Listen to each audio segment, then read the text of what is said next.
Good morning. Charlotte tells me that she forgot to mention that there are also services on the 2nd of August.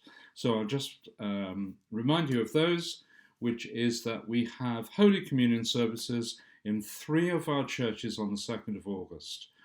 They are at 9:30 in Harwich and Bourton Malab and at 11 o'clock in Oldcombe Church. And you would be very welcome if you want to come to one of those services. So let's have a short moment of quiet and then I'll give a reflection on the reading that Charlotte has just read for you.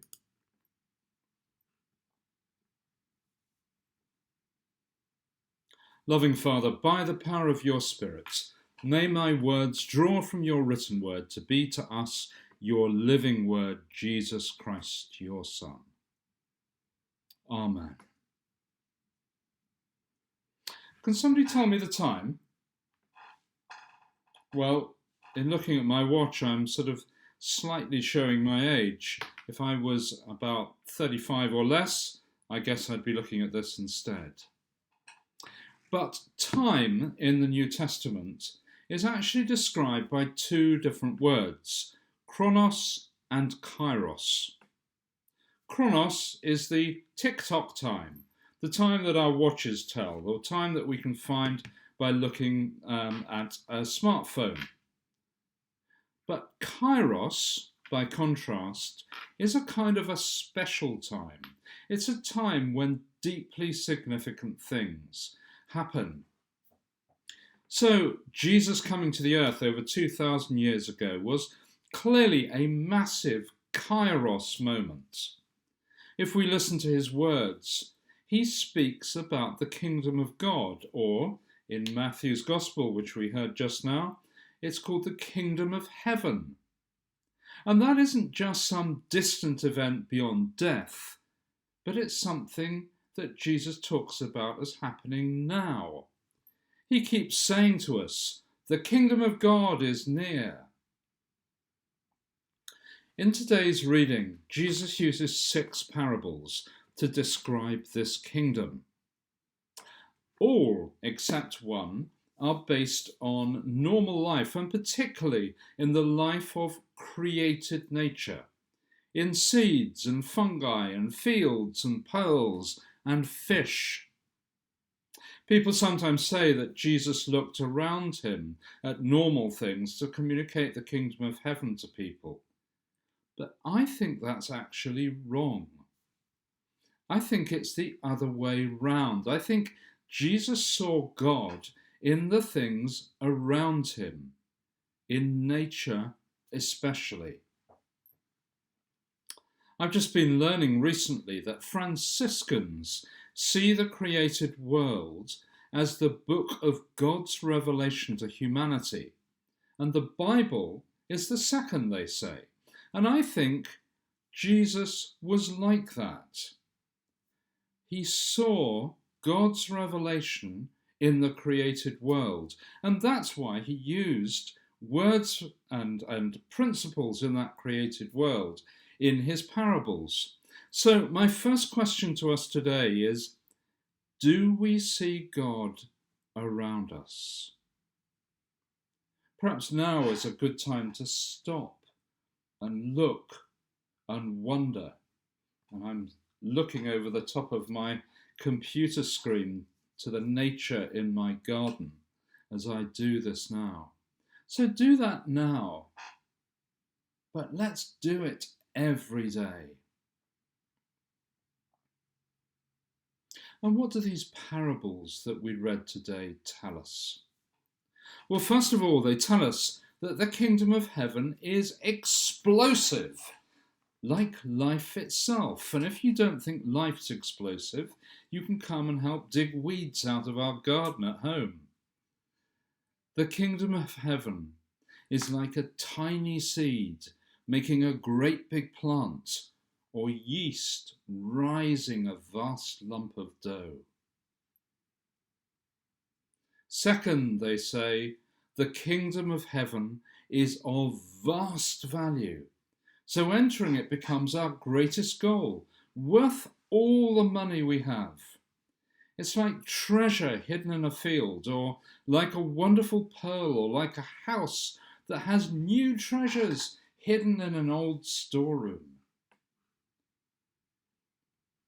Stop for a moment to imagine yourself wandering in the fields and finding some hidden object of so much value that you go home and sell everything you have, including your house if you own that, to buy the field, to own the treasure.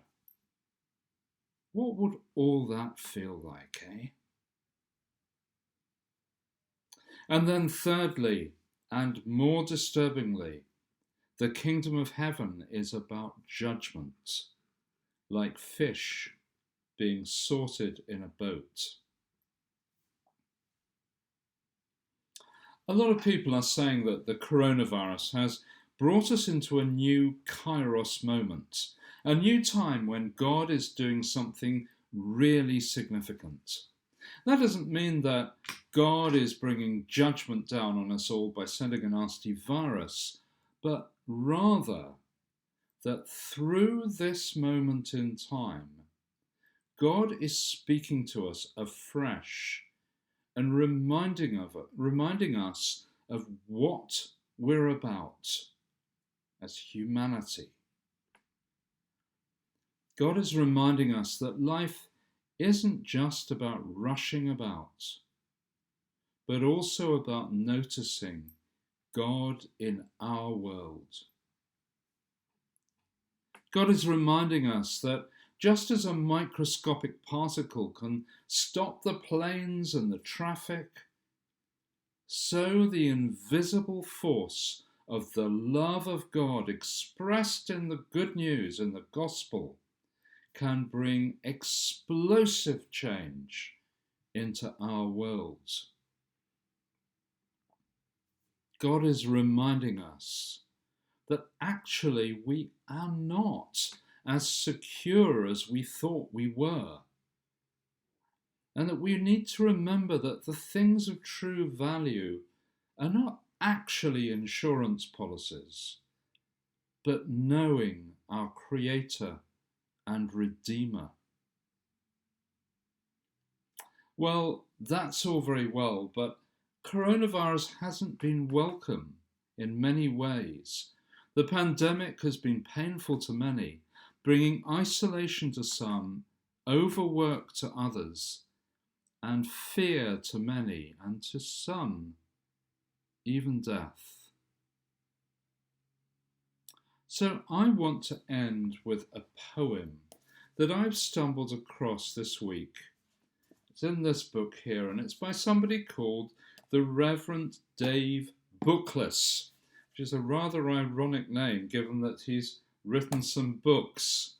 But anyway, the poem is entitled Cracks, and it comes right in the middle of this book, and I love this.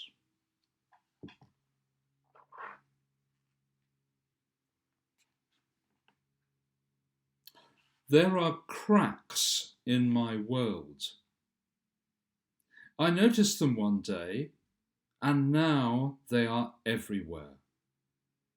Sinister hairline cracks that start and finish out of sight. Cracks that grow and gape and laugh at my certainties. My world has been declared unsafe. I have tried to paper them over, paint them out, move the furniture to hide them, but they always return. Cracks that hang like question marks in my mind. And now I begin to think, why do the cracks appear? From where do they come? They have made my room unsafe, but they have thrown it open to new horizons, drawn back curtains, raised long closed shutters. One day I looked and a crack had become a window. "Step through," it said. "What have you to fear? Do you wish to stay in your crumbling room?" And then I remembered a childhood dream, watching the egg of some exotic bird, oval and perfect, spotted blue and cream. I wished to hold that egg and keep it on a shelf, but as I watched it, cracks appeared. Tiny fissures spread like zigzag ripples. It broke in two, and life struggled to its feet, wet and weak and blinking at the world. Without those cracks that egg could hold, no more than rotting, stagnant death. Without its cracks, my world would be a room without a view. Cracks may be uncomfortable, disturbing gaps, but could it be that I need them? Do you believe in cracks?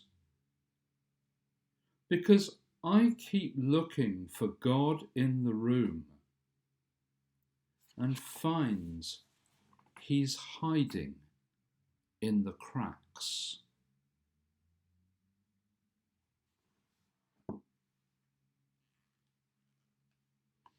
So can I suggest that you take some time now to reflect? What is God saying to you personally through these parables in the context of this extraordinary time of cracks in which we're living? Amen.